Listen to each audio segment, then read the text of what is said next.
During the time period of 1945 to about 1989, the Soviet Union dominated the political and economic landscape of Eastern Europe.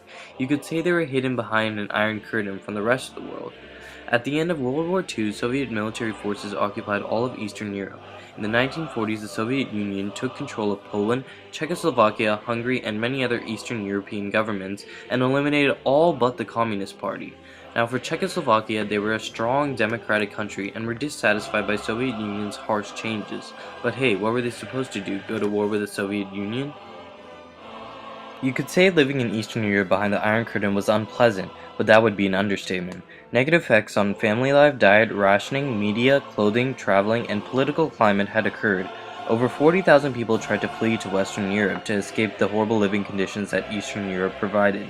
Stalin and the Soviet Union rigged the voting of communist parties in Eastern European countries into leaders they wanted, and they exploited the economies of Eastern Europe for their own benefit. Yugoslavia remaining independent from Soviet rule lingers a question to this day of why the Soviet Union didn't use force to take control of this country.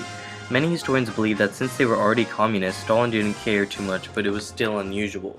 However, after Stalin's death, the Soviet Union still controlled Eastern European countries. Sick of harsh rule, Poland, Hungary, and Czechoslovakia all created revolts against communism in the 1950s and 1960s, but were however short-lived. For instance, in Hungary, Imre Nagy led a revolt saying that Hungary was a free nation and there were free elections. However, the Soviet Union did not like this and invaded Budapest and re-established control over the country, as shown in the picture. One of the large turning points of the falling of the Iron Curtain was the man in this picture, Mikhail Gorbachev, when he ascended into power in 1985 for the Soviet Union.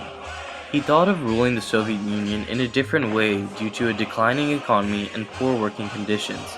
He made an agreement with the United States to eliminate nuclear weapons, and he also stopped giving military support to communist governments, leading to the fall of communism and the Iron Curtain. After Gorbachev's action of stopping military support to communist governments, it was inevitable for Eastern European countries to revolt.